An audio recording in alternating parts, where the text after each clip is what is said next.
Hi there, welcome back to my channel. Yes, I'm filming again. Maybe I'm just bored of other YouTube and think I'll add my own to YouTube. Plus this is kind of fun, so why not?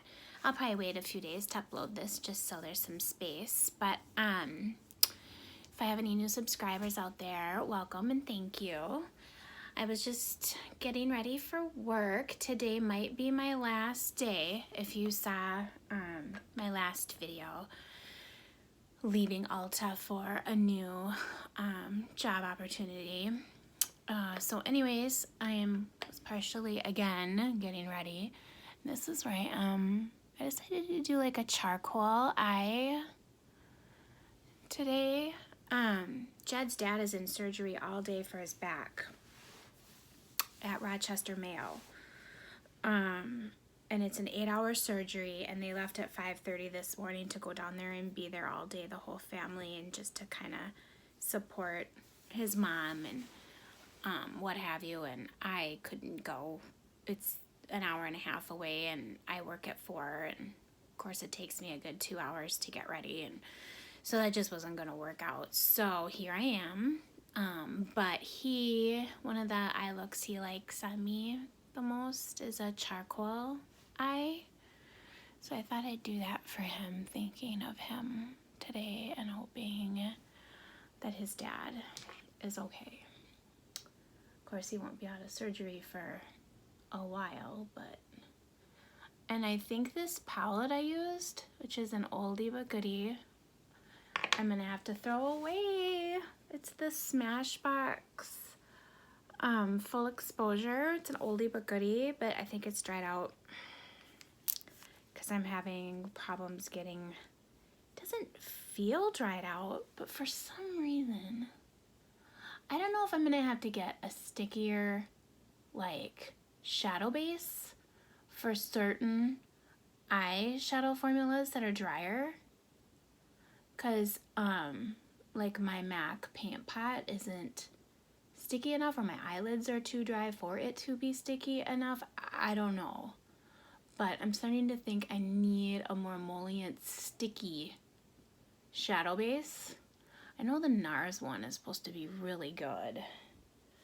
And of course, see, I didn't want to apply it again after I have my foundation on because I knew it'd have fallout.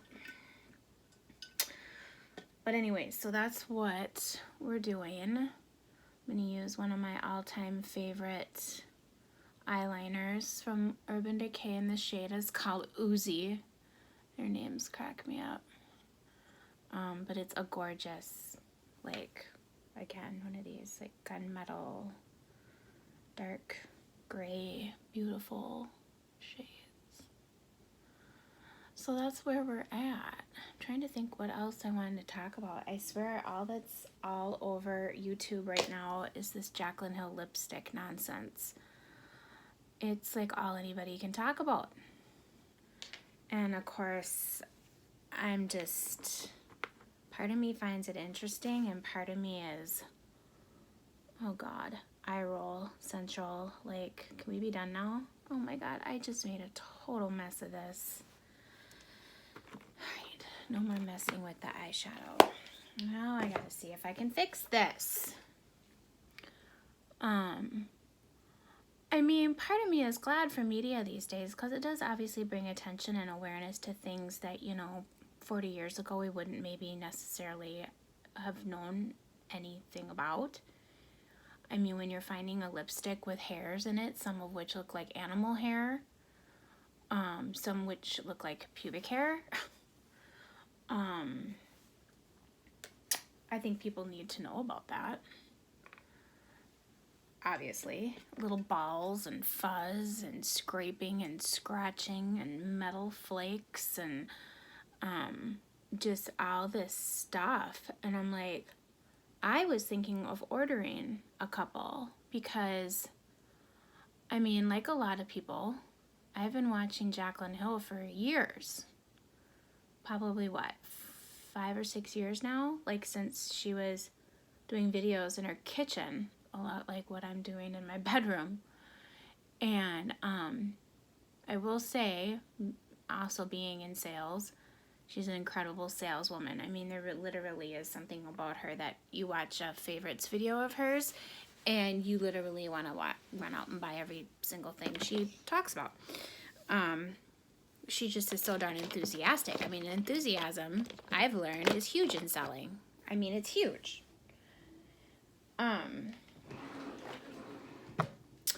So it's no wonder, you know, she could probably talk about a tick on a dog and somebody would want to go outside and find a tick. I mean, she's just that engaging, and she's got this charisma and this magnetic thing to her. Well, I don't care how magnetic somebody is. If you've got dog hair in your freaking lipstick and it's your new brand and you just released it and you've been working on it for 5 years, I'm sorry, I call BS on that. You'd have all the kinks and bugs worked out, pardon the pun. So, I don't know. I'm just like kind of done with it. But I have another take on it too, because when her Vault collection of eyeshadows came out, I bought it right away. Was scared it would sell out, which it did right away. But then people started coming out complaining about it. First there were some negative reviews, and then they just kept getting worse, and they were saying like this one olive green shade was really patchy and not pigmented, and they weren't blending right, and blah blah blah. And so I get mine in the mail and I'm like, crap, am I gonna end up having to return this? I see absolutely and never have seen anything wrong with it. And the shadow that they've complained about the most, the issue is I use my fingers a lot to pack on and blend.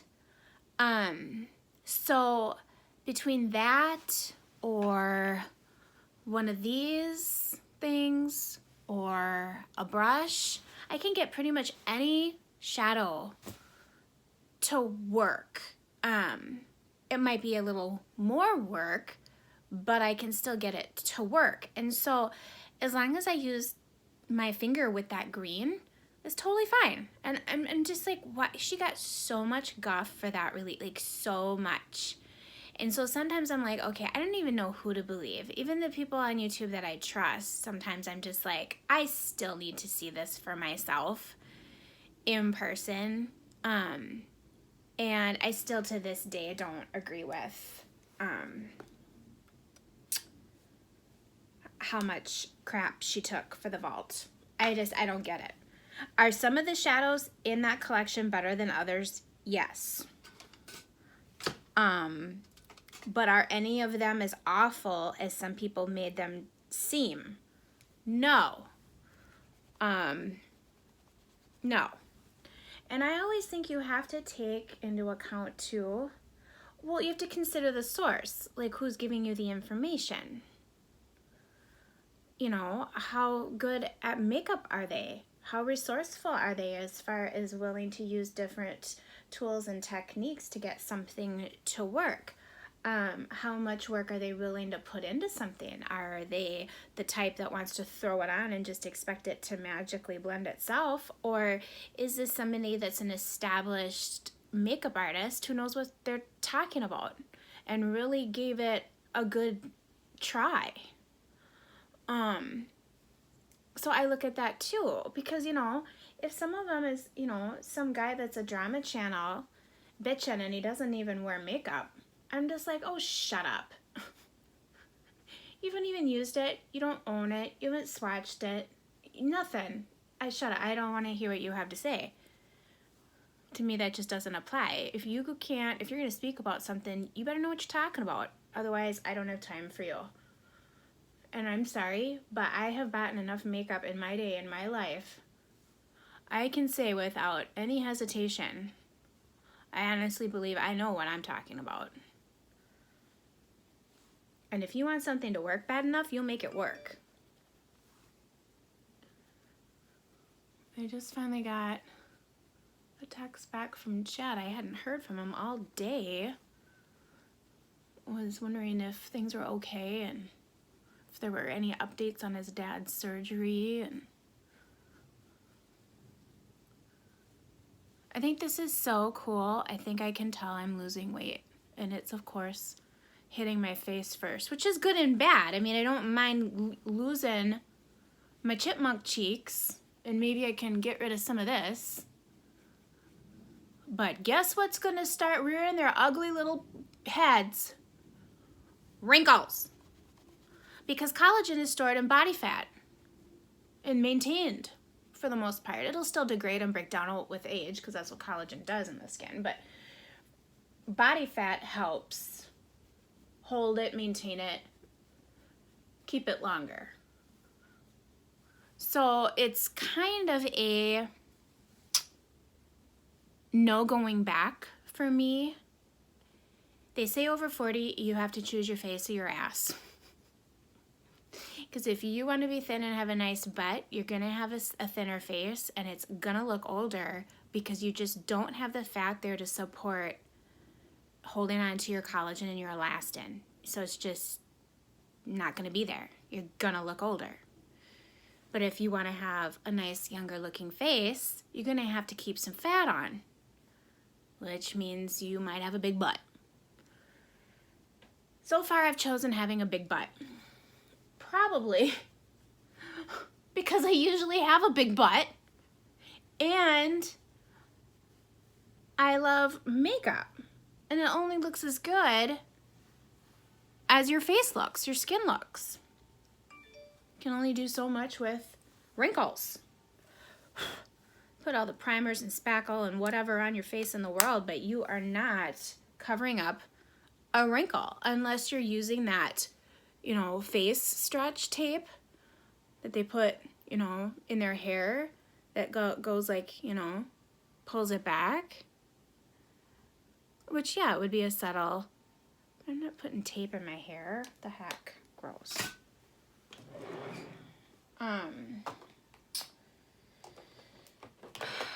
So anyways, now that I'm starting to see some changes in my face, I'm thinking, okay, how far do I want to go? I'm so torn.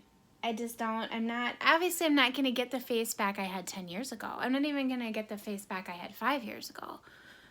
And the more weight I lose, the older my face is going to look. And I know that's going to bug the crap out of me.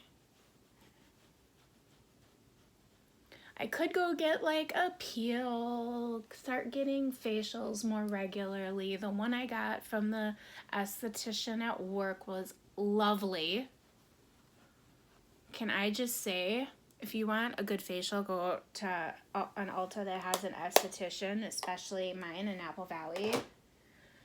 It was delightful. I went in there so aggravated with dry skin. And I take such good care of my skin and have for so long that it was driving me nuts why all of a sudden in just the last like year or two, it's just gotten so much more significantly drier, like practically flakes and pieces and chunks of skin peeling out. I'm like, these dry skin patches, and I'm just like, what is going on? And so I went in to see her, and of course I left with my face feeling plump and smooth and supple and moisturized and younger looking and everything. And she said that I was using too harsh anti-aging cleansers, or at least too often. And I was like, I can believe that. I love my exfoliating cleansers and my AHA, BHA glycolic cleansers, and I can see where, yeah. What MAC? I want a MAC blush today, but I'm thinking of a certain. So anyway, she said, go back to like a simple, basic, good quality cleanser for a while. So I've been trying to kind of, you know, ease up. Why am I not finding what I'm picturing in my head? I hate that when I get a certain color in my head and I'm so in tune. Here it is. Okay. This is MAC, covered in makeup dust, of course. Sweets for my Sweet Extra Dimension blush. It's a beautiful color. My Jaclyn Hill blush brush. We were just talking about that. So anyways, I've been trying to be more gentle and more diligent about moisturizer and putting oils and balms and just good stuff more and more often to moisturize my skin, and it's helped. I've been noticing of course, part of that could be the diet. That could be obviously a big part of it too. And that's the thing. Like the last couple of days, I'm doing my my FitnessPal app and entering my 2 pieces of peanut butter toast, which I have the calories and everything figured out, uses up my fat allowance for the day. And I'm just like, okay. Basically giving me its little red flag about having too much. And I'm just like, okay, you're trying to get me to get all this protein in. Like, jeepers criminy. At least I'm staying under my calories, but... And then, what's always bugged me with the diet, too, when they talk about reducing sugar and carbs, is, like, drastically lowering or eliminating fruit intake. Which I get juice. I mean, juice is practically like pop. It's solid sugar. I mean, fruit sugar is still sugar. So I have no problem going without juice. I'm not a big fruit juice drinker anyways. But I just find when I have some fruit in my life, like right now I have some black grapes that I just love in the fridge, I just feel like fruit makes me feel better. I feel like it's good for your skin. I feel like it's full of antioxidants and disease-fighting stuff. And I like it. I figure it's a hell of a lot better than like a cheeseburger or a candy bar. But again, I'll get that ting on my app about, you've hit your sugar limit with a 1.5 cups of grapes. Okay, I guess this is why it's a diet.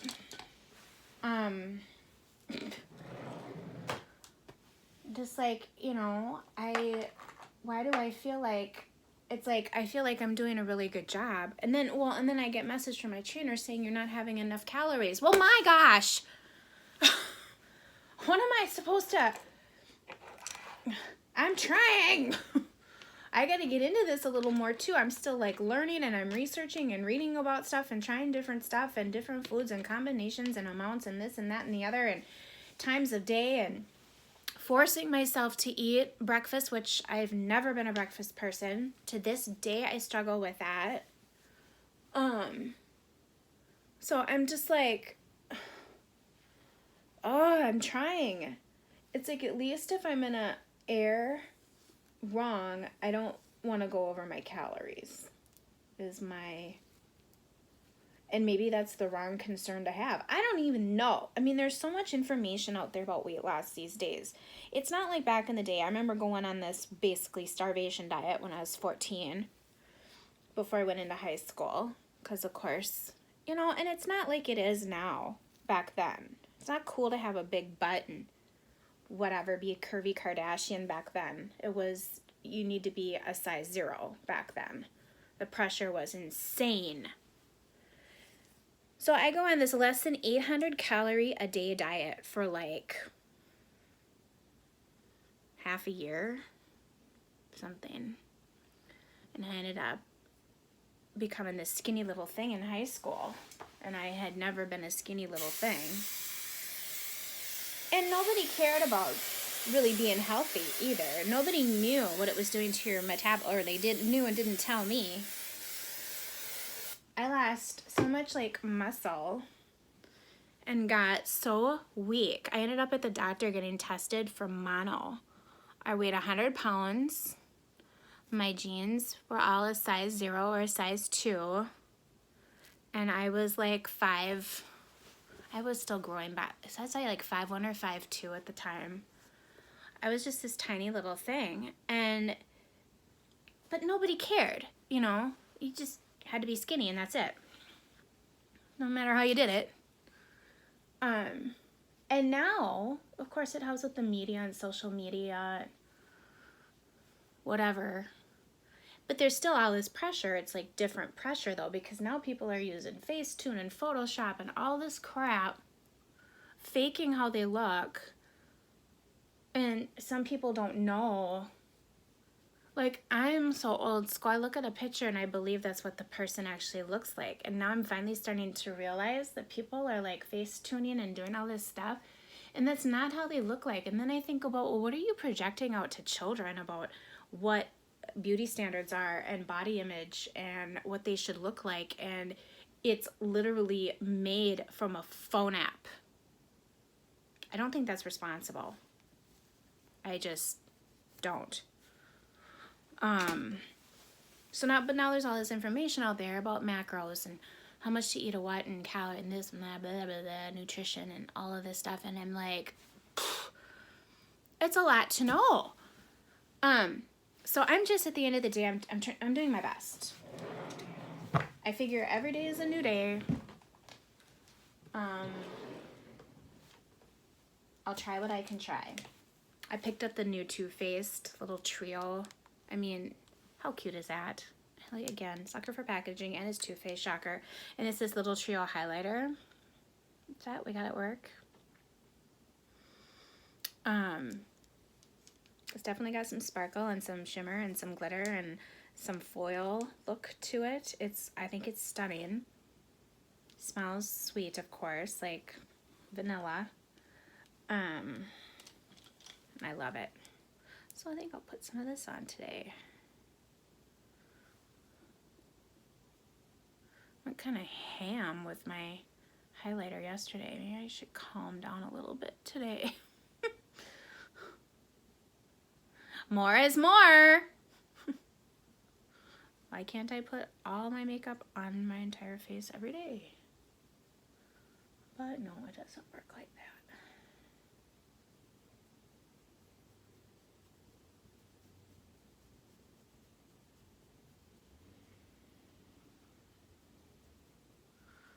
So what else?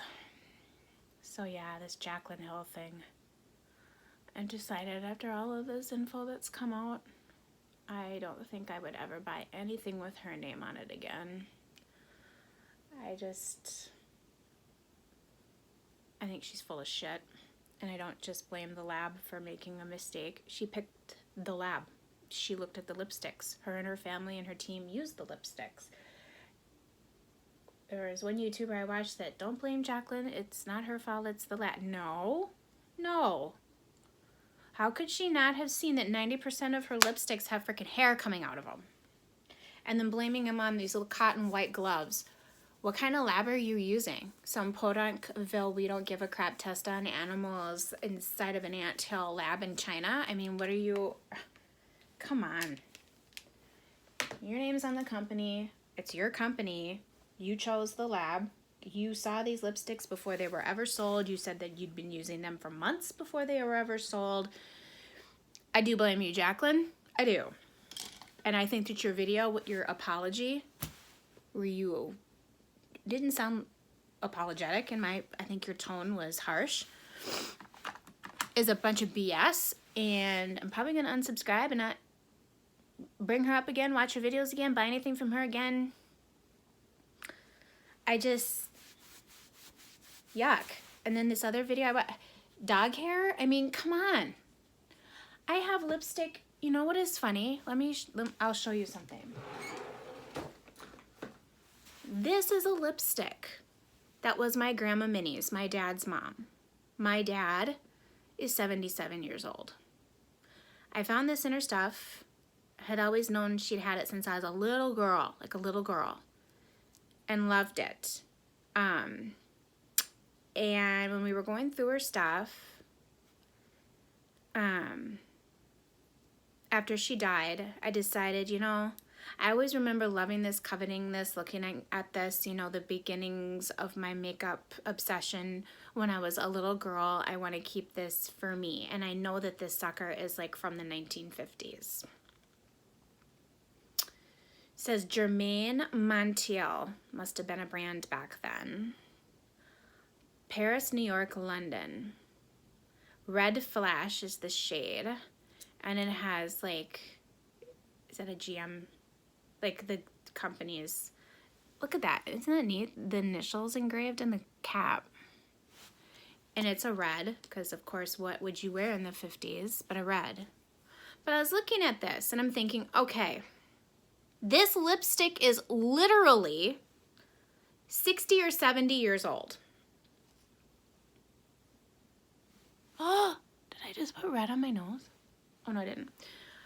It doesn't even smell horrible. It's still got a little bit of that perfumed fragrance left that I'm sure that it initially smells like a lip, smells a little waxy, smells a little off. I mean, obviously it's old, but you know what, Jaclyn? I'm holding a 70-year-old lipstick, 60-year-old lipstick. Guess what? It's been used and well loved. It's not broken. It's not bent. There's no bumps, hairs, fuzzies, rough patches, scratches, metal pieces, dog fur. There's nothing. Casing still works. You mean to tell me that they could make this in the 1950s, which God knows what regulation or lack thereof existed back then and what labs or lack thereof and sanitation conditions existed back then, that I am holding in my hand still in 2019 is fine, and I actually would put this on my lips. I've actually worn it a couple times and it was fine, totally fine. That you can't, after 5 years of working on this lipstick line, it's somehow not your fault that all of that crap is in your brand new lipstick. Give me a break. I'm sorry, but if it walks like a duck, I don't believe a word coming out of her mouth. And you know what? I don't know what's more insulting. When you know somebody is feeding you a line of bullshit, or that they think that you're stupid enough to believe their line of bullshit. I don't know what's more insulting. And when people, I know personally, when people talk to me or infer or act a certain way with like facial expressions, body language, tone of voice, hand gestures, whatever, and the way they look at me or something, or the context of a conversation where I can absolutely tell that they think I'm stupid, nothing pisses me off more. And I think she's talking to like 10 million people like that. I do. And so yeah, why would I ever give her my money again? Never. Should Google this Germain Montiel and see if they still exist in Paris or something. So anyways, I just thought I'd put that out there for what it's worth. Because people, of course, are comparing our lipsticks to ones that they have that are like current. And I'm like, you know what? Go find one you know is old. If you're a makeup junkie like me, I've been needing to go through these drawers for a long time. And I'm sure there is stuff I need to throw away because it's old and gone off and it's expired or whatever. And I just don't do it. And then once in a while, I'll think of a specific color I want.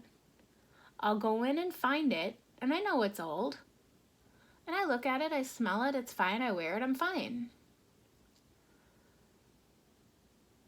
And never once in any of my lipsticks, maybe my next video I'll give you a makeup collection video.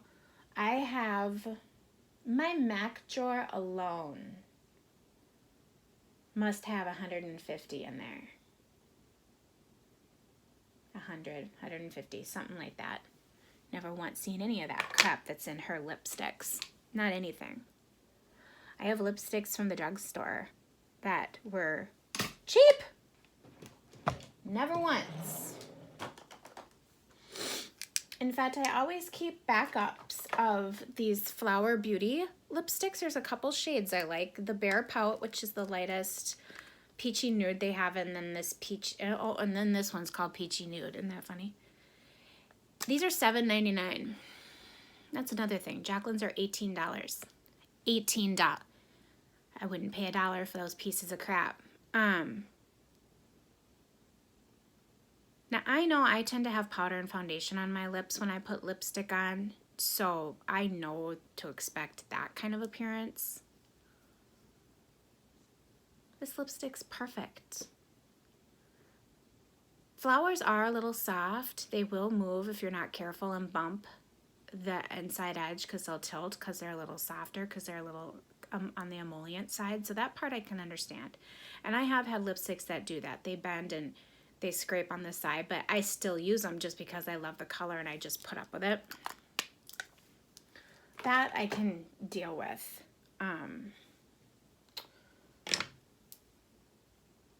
But if you think I'm going to wear a lipstick with dog hair in it, no way. And I'm sorry, but I agree with that lady that I watched that showed the hair. It absolutely looked like an animal hair. And you don't have to be a chemist or an expert to recognize that either. And that's the thing. People need to trust their gut and their intuition and their instincts. If something looks wrong, it probably is. And we shouldn't doubt ourselves. If your instincts or your gut are telling you, run away, girl, run like you're on fire, don't touch that, then it's probably right. More often than not in my life, when my gut's been screaming at me about something I either should do or shouldn't do and didn't do it, I regretted it. I think that sixth sense we all have too often gets ignored. And I mean, I'm sure it's been wrong a couple times when I did listen to it, although nothing's coming to mind, to be honest.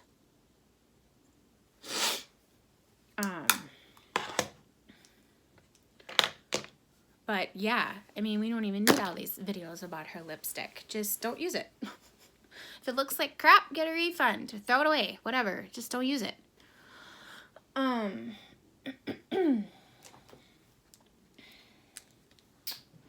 So what else? I'm sure I'm already, I'm at a half hour.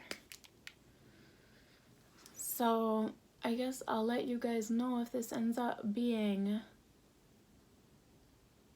I'm supposed to hopefully have a conversation with my manager today about staying on longer, staying on in some very part-time capacity, something.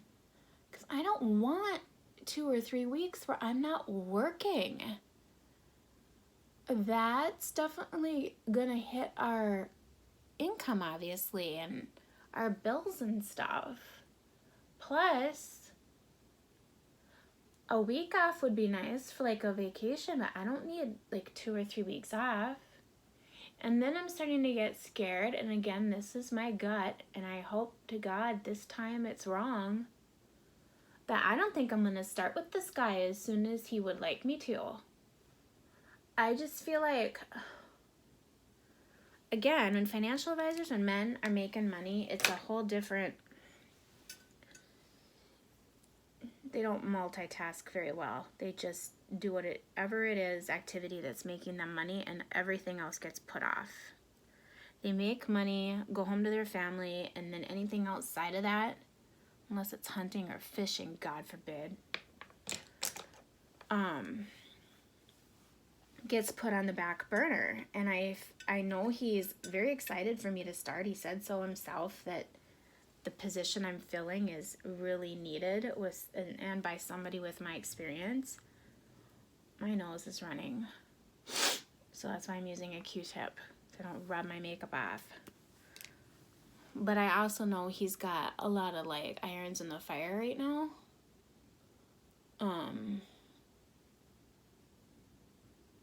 And he's a busy man, plus it's summer.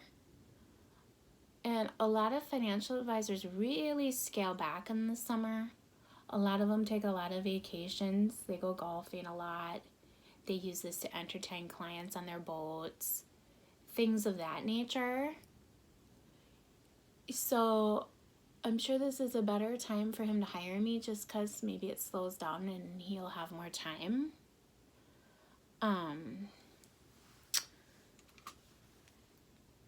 So hopefully that'll be the case, because that'll give me more time to get like trained and do my research and dig around and learn the website and stuff too, if it's not as busy.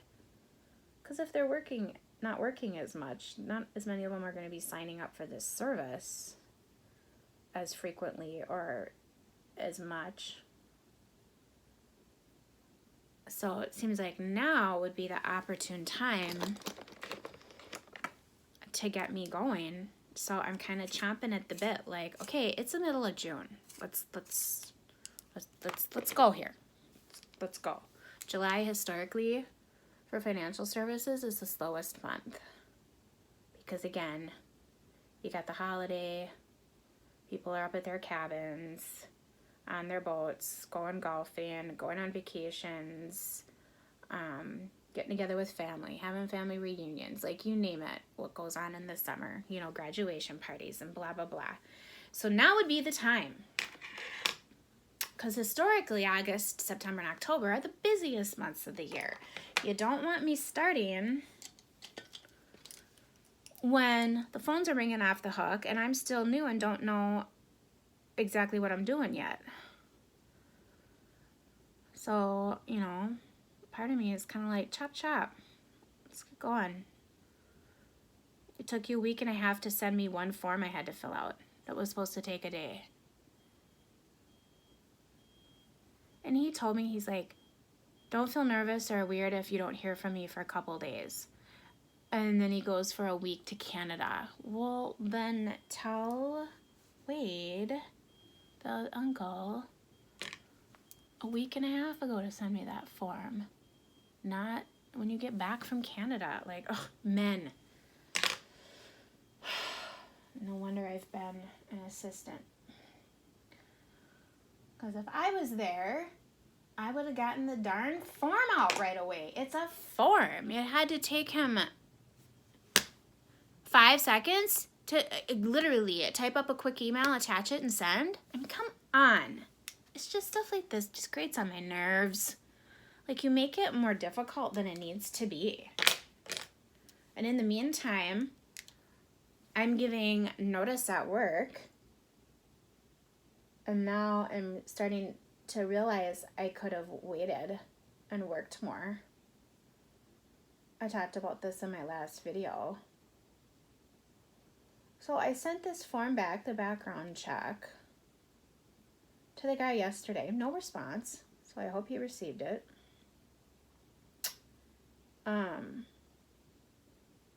There's a scanning ability in your notes on an iPhone that is really slick. So it's like emailing a PDF instead of just like texting a screen or emailing a screenshot. It's actually like, you know, a viable doc. It's really slick. So I did that. Well, now I gotta wait. And wait. It's always waiting. Waiting has never been a good pastime for me. I'm one of probably the most impatient people I know. Lucky me. I'm just very much, and Jed had to learn that about me too. When I say now, to me the word now means now. I'm going to do this right now. It means right now.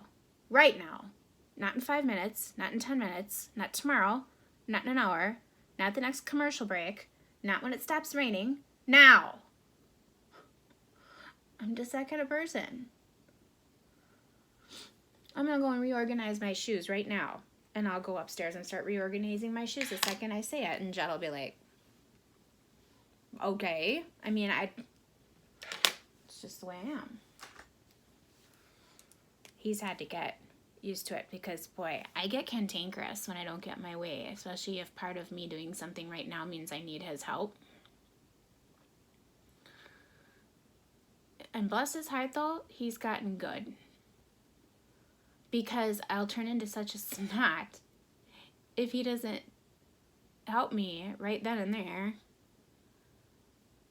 Because I'm just not a procrastinator, because I've seen throughout my life different scenarios where procrastination can literally be just like really awful. Like really awful. Things like putting off going to the doctor, and then you find out you got 4 weeks to live because you've got stage 4 cancer, like shit like that. Like, I'm not a fan of procrastination. Something needs to get done right away. There's a reason. Do it. Like, don't sit there and overthink it and dwell on it and whatever. Just do it. Try this diet thing. I just did it. The minute you start overthinking things and second guessing things, you're like basically talking yourself out of whatever it is. Selling yourself on a reason to do what you want to do, not what you should be doing, is how I see it.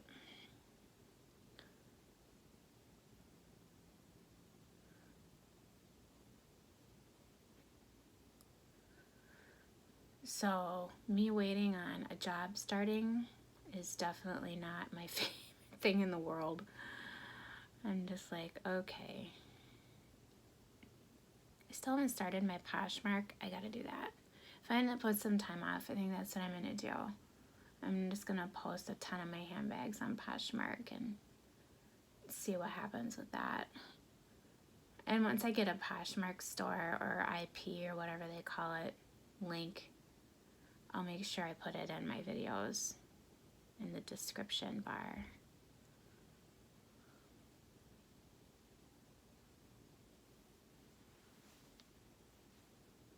It's pretty. I want to like blend this out better, but I don't want to get back in that shadow again because it's way too powdery. But there's like a splotch here I want to add shadow to, but it's got horrible fallout. Yeah, I think I'm going to throw that palette away. It's just too old, I think. It's just, I know shadows are powder, folks, but they dry out. And unless they're in some sort of more enclosed, like tight container, like this is just a magnetic flap. But it's not tight. They're right there. Literally. Darn it. This is one of my all-time favorites, and they don't make it anymore. I should have used it up quicker. Well, either way, I throw it away or I've used it up quicker, it'd be gone. So, I don't know. And it's like, I would donate this, but why? So other people can have patchiness and fallout like me? No. But at least we got another run out of her. Even though it's been kind of a challenge. I'm having to fill in some of this with this pencil because it's just too patchy.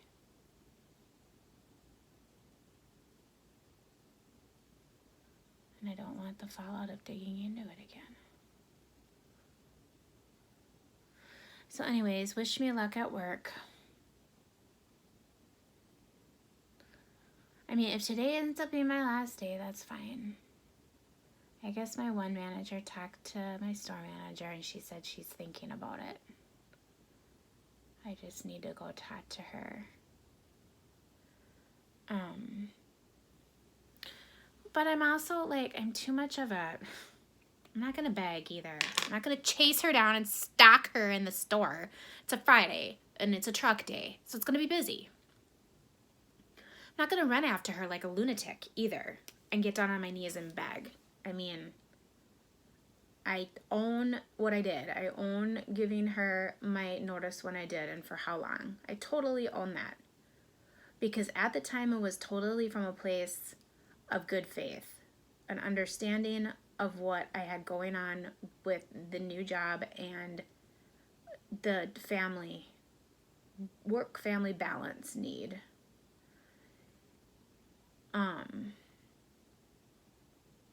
So it's not like, I'm not going to make any apologies for that. I, at the time, firmly believed I was doing what I needed to do. So I'm not going to chase anybody down and beg. I'm just not. Not when I have Nordstrom on the hook. And that's the thing. There's plenty. If I want to go work with makeup again, I can go to the Mall of America. There's a Riley Rose. There's a Morphe store. There's at least one MAC standalone. There's a Sigma. What else? I feel like there's something else there too.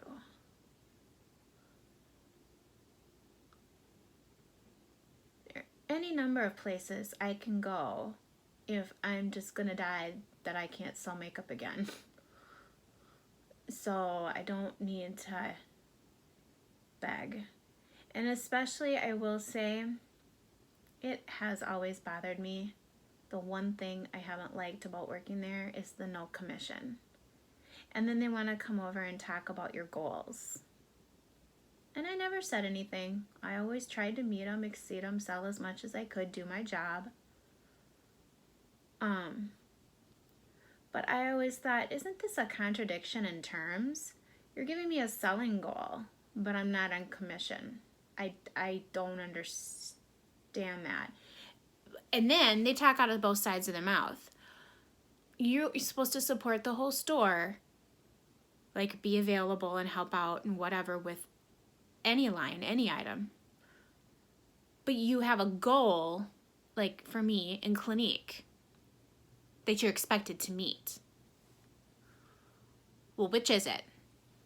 Because if I'm floating all over the store, helping Becky over in the pro hair, obviously I'm not in my bay selling Clinique. So, and me and my colleague at my bay have talked about this at length. Like, you can't have it both ways. You really can't. It's one thing when both of us are there, then yeah, one of us, usually me, will toddle around the store and help people everywhere. And my colleague will stay in the bay and sell Clinique. But when we're alone, we're literally expected to do both. That's worse to me than working in a bay at a department store and being on commission, because you're expected more for less money. You're basically doing kind of like two jobs in a way, because you're responsible for the store and for your bay. So that's like kind of like two positions, sort of. And then they come up with, you have to have this book of business and clients, and I'm thinking, why? Why? You're not paying me what? That's not how the business works. I am not going to be fiddle-farting around making calls and putting no. I'm going to stand there, and with every cheek and every seat, I'm going to sell as much as I possibly can and move on. It is not the dynamic in a non-commission environment to sit there and then try this tracking sheet with a number of consultations and samples and sales and upselling and appointments and credit card openings and blah, blah, blah. I get no incentive for any of that, literally nothing outside of my paycheck. Obviously, I'm going to want to make my goal first because that's the most important thing. So that little tracking sheet, can't be bothered. Figure, like, as long as I'm making my numbers, I don't care about your stupid tracking sheet. I mean, come on. And whoever made it misspelled like 3 words on it. I'm like, I can't take you seriously if you can't even hit spell check. This is not rocket science. Sorry, but it's not.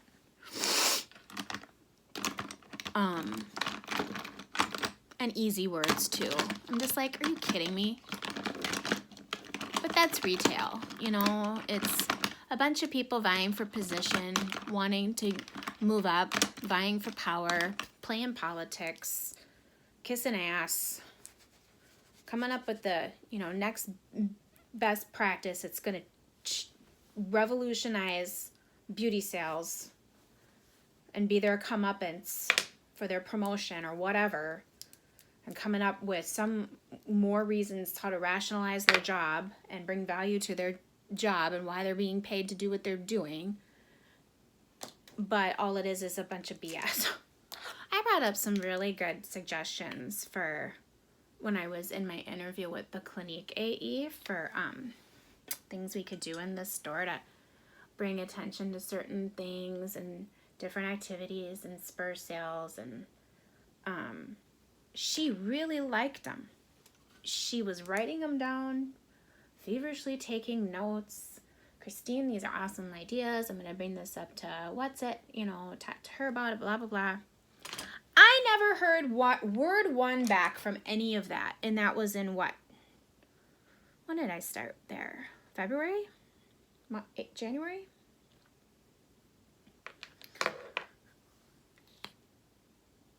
And I'm just like, so instead of going off actually like feasible, good business practice ideas and merchandising and marketing ideas in this store to draw more attention to different things and put things in a different light, different perspective, something that's attractive and catches the eye, blah, blah, blah, all things that appeal to people when it comes to buying. Instead of trying that and trying something new, thinking outside of the box, doing something exciting and giving it a shot, come up with this stupid checklist sheet to track activity. Isn't that reactive business management? You're reacting to an action that's already taken place by tracking it. Wouldn't you rather be proactive and come up with the activity first and then see if it helps boost sales? I mean, am I speaking out of turn here? I don't think I am.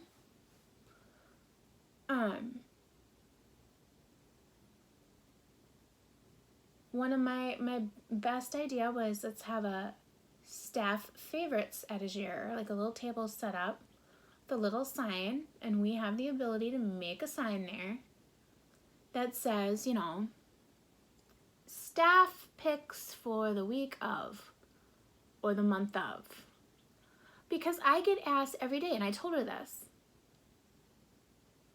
I don't know, 80% of the women I help, what's on your face? What do you like? What's your favorite? What do you recommend? What do you not recommend?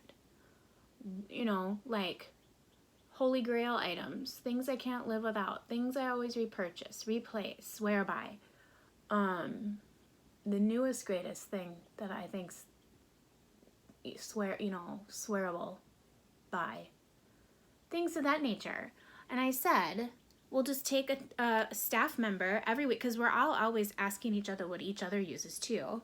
And we're all customers as well. We don't just work there, we shop there.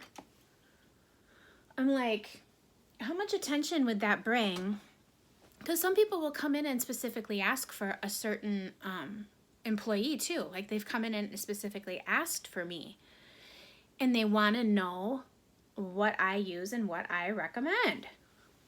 So I'm like, okay, let's make a table, let's make a sign, let's pick a different staff person every week, have them pick 5 or 10 of their absolute holy grails, grab them from online and put them on this table, add them to the little sign, and then next week do the same thing for a different staff member.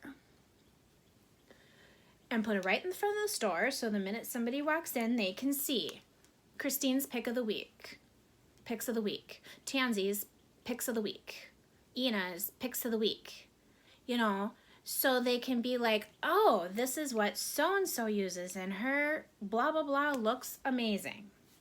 I'm gonna go buy that. Revolutionary, right? Did they ever do it? Nope. Never heard word one about it.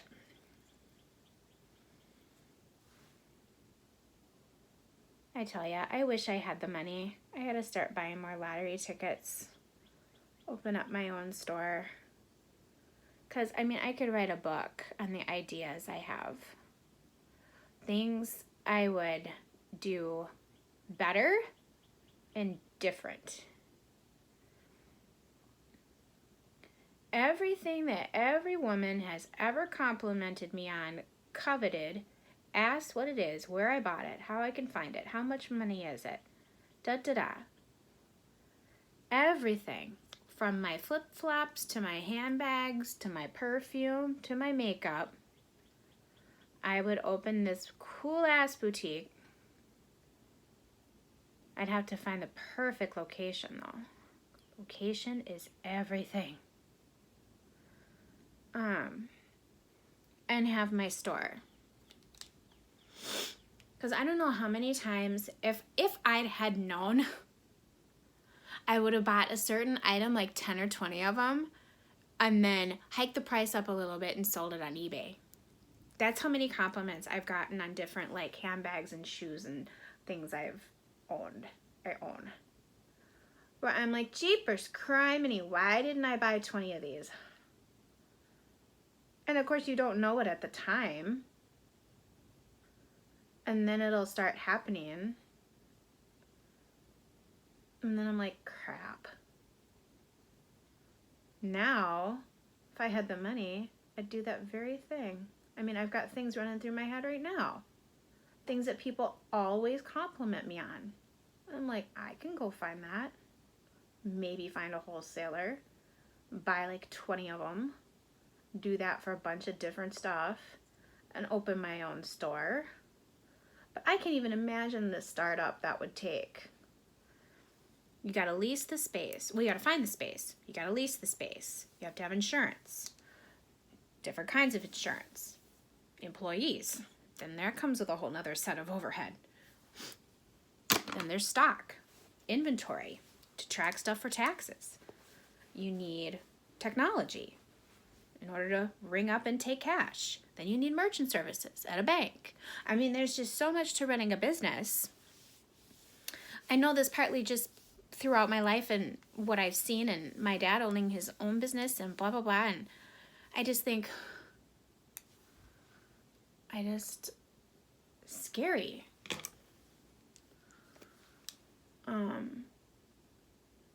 But if I had the money, I think I'd do it. I really do.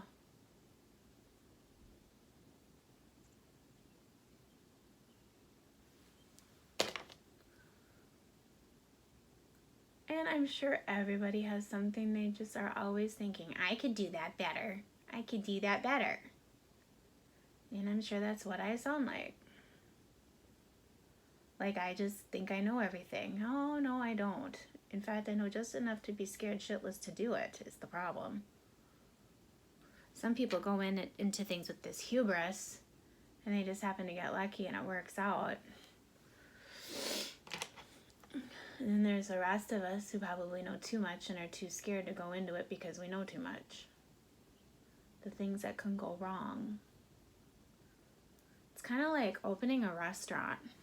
I can't think of a scarier thing to do. The statistics for failure are staggering.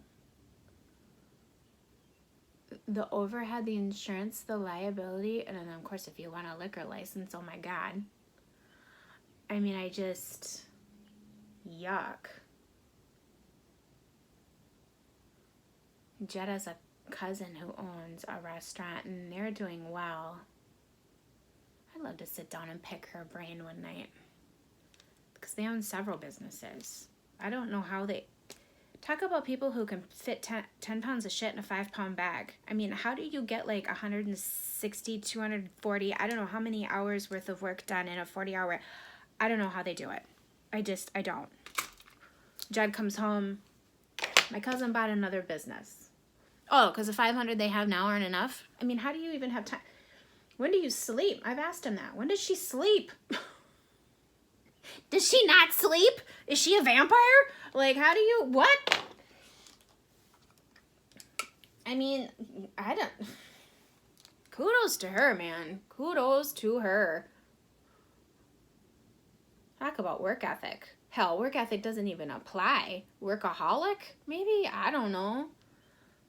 An insurmountable amount of ambition.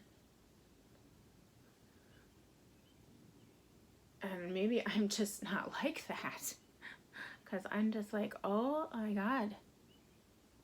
Of course, I'm the girl that will sit and spend 2 hours on my face. So that right there is a different priority than a lot of people. But there we are.